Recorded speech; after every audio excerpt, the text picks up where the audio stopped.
नमस्कार दोस्तों। ब्लडी सद के आज के इस हैरान कर देने वाले बहुत ही ज़्यादा खौफनाक सैनों के एपिसोड में मैं आप सभी लोगों के सामने एक ऐसी कहानी, एक ऐसी भूतिया घटना की सच्ची कहानी लेकर आ गया हूँ जिस सुनकर आप लोग जितने ज़्यादा डरेंगे ना, उससे भी कई ज़्यादा गुना हैरान हो जाएंगे। ये घटना उड़ीसा के एक छोटे से गांव में घटी थी। ये गांव आज भी बड़े खतरनाक तरीके से श्रापित है, भूतिया है। इस कहानी की तरफ आगे बढ़ने से पहले कहानी से जुड़े हुए किरदारों के बारे में बताऊंगा, फिर धीरे धीरे धीरे आगे बढ़ूंगा भाई। इसलिए कहानी को ध्यान से सुनना, फुल मजा आएगा। कहानी के एंड होते तक आप पूरे सेटिस्फाइड रहेंगे। तो ये कहानी है दो लड़कियों की। देखा जाए तो हाँ, 4 लोग इन्वॉल्व थे, लेकिन मेजरली 2 लड़कियों के साथ ये घटना घटी थी। एक का नाम था अनुराधा और एक का नाम था प्रीति। ये दोनों रिश्ते में बहन बहन थी, छोटी बच्चियां थी। अनुराधा क्लास 6 में पढ़ती थी और प्रीति क्लास 4 में। ये लोग दिल्ली में रहते थे। इनके पिताजी और माताजी दिल्ली में ही जॉब करते थे, तो वहीं पर इन लोगों का बढ़िया से लालन पालन चल रहा था। किसी तरह की कोई टेंशन नहीं थी। लेकिन इनके जो पूरे रिलेटिव्स थे, यानी कि नानी के साइड के लोग कह लो और दादा दादी के साइड वाले लोग भी कह लो, वो भी उड़ीसा के छोटे से गांव में ही रहा करते थे। जब कभी भी मौका पड़ता था ये लोग गांव जाते रहते थे। लेकिन अब तक जो ये अपने अपने गांव गए थे तो बहुत छोटे थे, लेकिन क्लास 6 में आ गए थे, थोड़े से तो बड़े हो गई थी। अनुराधा भी और प्रीति भी क्लास 4 में आ गई थी। तो इस बार ये लोग गर्मियों की छुट्टी में नानी के घर गई तो इन लोगों की 2 दोस्त बने। एक का नाम था सौरभ और एक का नाम था बंटी। ये क्लास 7 में पढ़ा करते थे और नानी जी के घर के थोड़े आगे ही रहा करते थे। ये दोनों लड़कों से दोनों बहनों की बहुत अच्छी दोस्ती हो गई। दोस्ती हुई तो ये चारों मिलके बढ़िया घूमने भी जाते थे, खेलने भी जाते थे, मस्त से एंजॉय कर रहे थे। ऐसे करते करते पूरे 15 दिन निकल गए और कोई टेंशन नहीं हुई। लेकिन फिर आया 16वां दिन। आज इन लोगों का खेलने जाने का मन नहीं था। गर्मियों में आम के प्रति बहुत सारे बच्चे अट्रैक्ट होते हैं। आज इन लोगों का मन नहीं था खेलने का। इन लोगों का मन था कि आम तोड़ने जाएंगे। तो सौरभ और बंटी इन लोगों के घर के सामने आए, बोले चलो चलो चलो चलो आम तोड़ने चलते हैं। इस वक्त दोपहर के तकरीबन 2 बज रहे थे और घर में जो भी लोग थे वो सो रहे थे। यानी कि अनुराधा प्रीति की नानी, नाना, मम्मी, पापा सब लोग सो रहे थे। नानी के घर आए हुए थे एक्चुअली, ये लोग, ये बताया नहीं मैंने आप लोगों को। हाँ, तो सब लोग सो रहे थे और ये दोनों बच्चियां जाग रही थी, क्योंकि इनका पहले से प्लान था कि आज आम तोड़ने जाएंगे खेत की तरफ। तो सौरभ बंटी आए तो ये लोग जागी हुई थी, बढ़िया अपने चप्पल अप्पल डाले निकल गए खेत की तरफ। अब आम के पेड़ के सामने पहुंचे, आम तोड़े हैं, खाए हैं। फिर लौटते लौटते ये एक दूसरे रास्ते से आने लगे। ये दूसरे रास्ते में पड़ता था शमशान घाट। पहले गए तो थे खेत से, लेकिन लौट रहे थे रोड से। इस रोड के उस पार दिखा एक शमशान घाट। शमशान घाट के बाजू में एक बहुत पुराना मंदिर था। किसका मंदिर था ये किसी को पता नहीं था। अभी की जनरेशन को तो बिल्कुल भी नहीं पता था।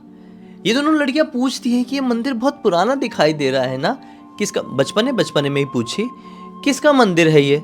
तो सौरभ और बंटी ने बताया कि ये मंदिर के बारे में तो हमको भी नहीं पता, लेकिन इतना जरूर पता है कि बहुत पुराना मंदिर है, कई 100 साल पुराना मंदिर। और यहाँ पे कोई पूजा करने के लिए आता नहीं है। यहाँ पे शायद कोई भगवान भी नहीं है। अब हमें इस मंदिर के पास ज़्यादा रुकना नहीं चाहिए। लोग इस मंदिर से डरते हैं। चलो चलो आगे बढ़ जाते हैं। ये लोग आगे बढ़ने लगे, लेकिन शमशान घाट के जस्ट सामने की तरफ, मतलब शमशान घाट का जो गेट है उसके सामने की तरफ एक छोटी सी समाधि जैसी किसी की बनी हुई थी। तो ये चीज़ अनुराधा को थोड़ी सी अट्रैक्ट की कि ये समाधि, मतलब ये क्या बना हुआ है, मतलब बच्ची को तो नहीं समझा ना समाधि है। उसकी तरफ बढ़ गई। पीछे से तीनों रोक रहे थे, उसकी छोटी बहन भी, सौरभ बंटी भी, कि उधर मत जा मत जा मत जा, लेकिन वो रुकी नहीं। पता नहीं क्यों अट्रैक्ट होके उस समाधि की तरफ गई। उस समाधि के ऊपर एक जैसे तुलसी का पौधा जो होता है ना, वो उगाया हुआ था, मतलब गमले में था। इसने वो तुलसी का पौधा उठा ली। अनुराधा को ना बचपन से ही ये जो पौधे होते थे ना बहुत ज़्यादा अट्रैक्ट करते थे, और यहाँ पर ऐसे तुलसी का पौधा दिख गया तो इसने उठा ली। बोली मैं अपने घर पे लगाऊंगी, चलो चलो चलते हैं, यहाँ पे वैसे भी कोई देख नहीं रहा है। तो इन लोगों ने बोले नहीं ऐसा क्यों उठाई, छोड़ दे उसको। ये बोलते मैं नहीं छोड़ूंगी, चलो मैं जाऊंगी। और ये लोग पड़ गए। अभी पता नहीं क्यों अजीबोगरीब हवा रास्ते में चलने लगी। ये लोग एक ऐसे रास्ते से आ रहे थे जहां पे दोनों तरफ पेड़ पौधे थे। ये पेड़ पौधे जोर जोर से हिलने लगे और मौसम का मिजाज अजीब तरीके से बदलने लगा। ऐसा लग रहा था कि भरी गर्मी में अजीब सी बारिश पड़ने वाली है। तेज तूफान तेज हवा को पीछे छोड़ते हुए चारों बच्चे घर की तरफ आ गए। इसने किसी से कुछ बोली नहीं। नानी के घर के आंगन में तुलसी का पौधा रख दी और अंदर बढ़ गई। बेचारी नहीं जानती थी कि कौन सी मनुष्यत को इसने दावत दी है। जाके सो गई, नींद आ गई। दोपहर में सोते हैं ना घर पे, सो गई। अभी यही कोई 4 बज रहा होगा, घर के सारे लोग सो ही रहे थे। अब अचानक से नानी हड़बड़ाती हुई इन लोगों को कुछ बोली। ये उठी दोनों, वो भी अपने घर चले गए थे दोनों लड़के।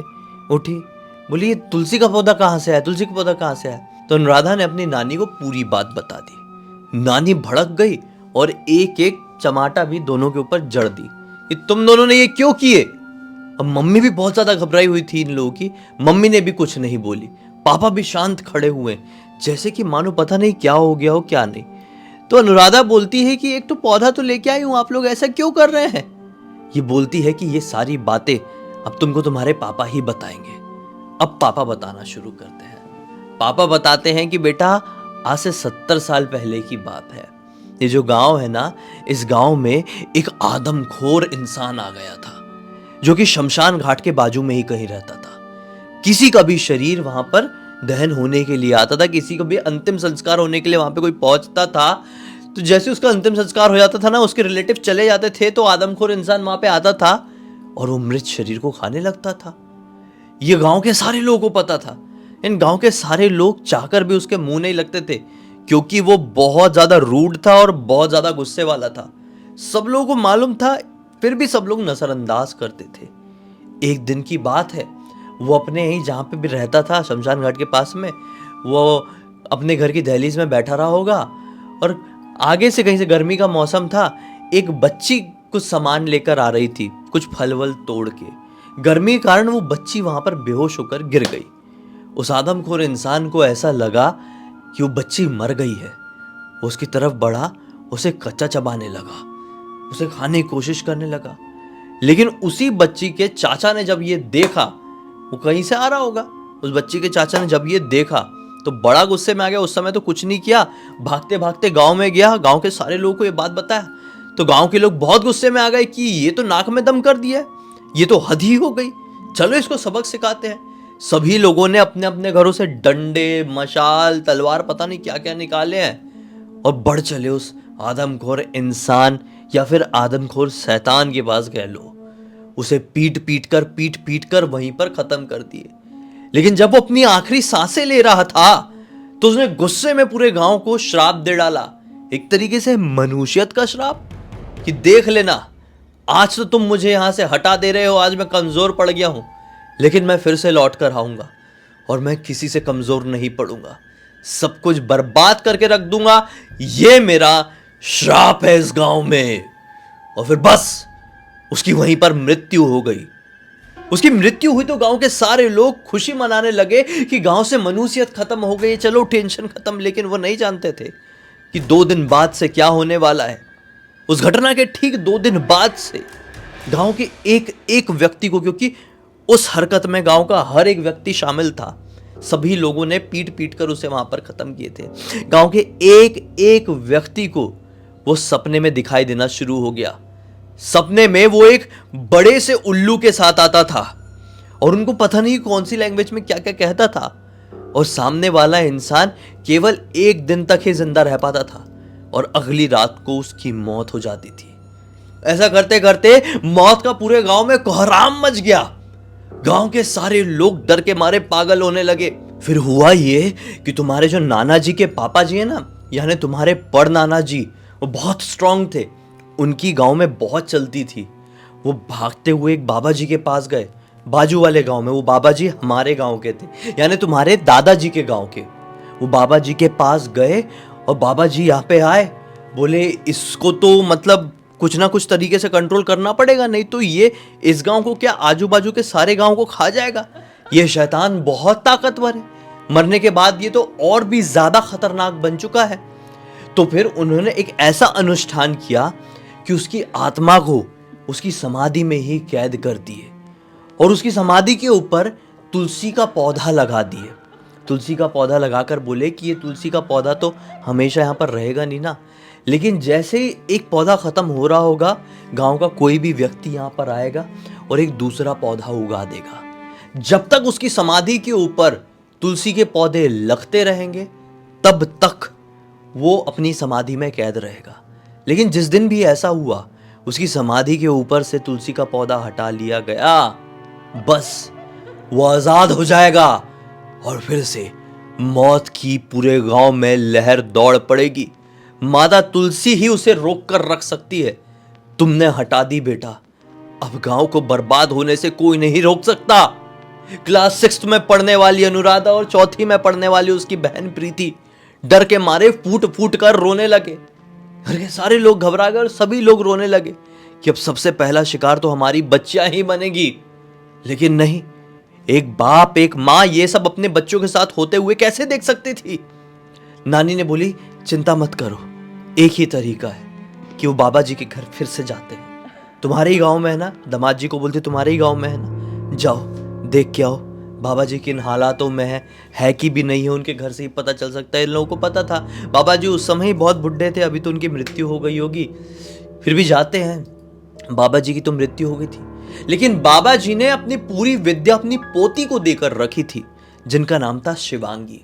शिवांगी से अनुराधा के पिताजी मिले, सारी बात बताए। शिवांगी ने बोली कि ठीक है, अब इसका तो एक ही तरीका है, हमें उसी प्रकार का अनुष्ठान करना होगा जिस प्रकार का दादाजी ने किए थे। वो आई गांव में और उसने 2 पुतलियां बनवाई, 2 डॉल्स बनवाई, उनके सामने हवन यज्ञ पूजा करवाई और फिर उन डॉल्स में अजीब तरीके की हरकत हुई। बोली कि इन डॉल्स में वो आत्मा बा चुकी है, चलो लेकर चलो। अब वो वहीं पर शमशान घाट के पास गए जहां पर उसकी समाधि थी। वहां पे फिर से हवन यज्ञ पूजा पता नहीं कितनी देर, 7-8 घंटे तक चला, पूरी रात चला।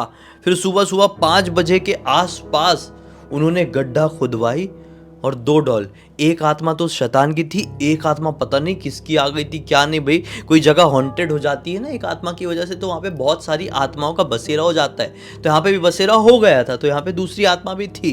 तो दोनों डॉल्स को उन्होंने वही समाधि के एग्जैक्टली बाजू में गड़वा दी और वहाँ पे फिर से एक तुलसी का पौधा अब बिना गमले के प्रॉपरली उगाने के लिए कही। माता तुलसी ही है जो रोक कर रख सकती, क्योंकि वो इतनी पवित्र है, वो इतनी पावरफुल है कि कोई भी नेगेटिव एनर्जी की ताकत उनके सामने चल नहीं सकती।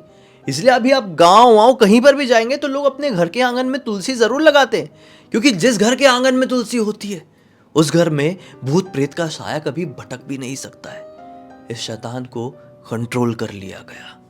लेकिन उस घटना को आज यही कोई लगभग 7 या 8 साल हो चुके हैं, 8 साल, ये दोनों लड़की अपने जहन से निकाल नहीं सकी। जान ऐसी हलक में आ गई थी कि ऐसा लगा था कि हमारे कारण पूरा गांव खत्म हो जाएगा। लेकिन नहीं हुआ, ऐसा नहीं होने दिए, क्योंकि इनकी किस्मत अच्छी थी। सही समय पर सही दिमाग लगाए तभी बच गए हैं। आज भी वो कहानी इन लोगों को इतनी खतरनाक तरीके से याद है, जैसे पापा ने सुनाए थे ना, कि आने वाले 50 साल तक सबको सुना सकती है। इस पूरी घटना की कहानी किसी और ने नहीं बल्कि खुद अनुराधा ने मुझे इंस्टाग्राम पर लिख कर दी और बोली पूरी दुनिया को बताइए ताकि सबका मनोरंजन हो। तो मैं भी आप लोगों के सामने लेकर आ गया। उम्मीद करता हूँ कि अब तक देखे हैं तो पसंद तो जरूर आया होगा। पसंद आया तो लाइक जरूर कर देना। और हाँ, खत्म करने से पहले मंदिर का तो किस्सा बता दूं।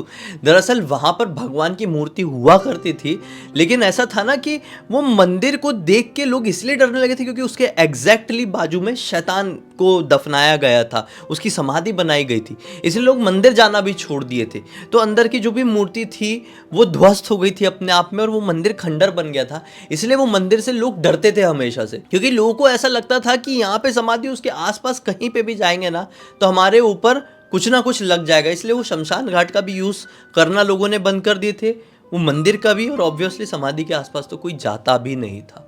तो मंदिर ऐसे जुड़ा हुआ था।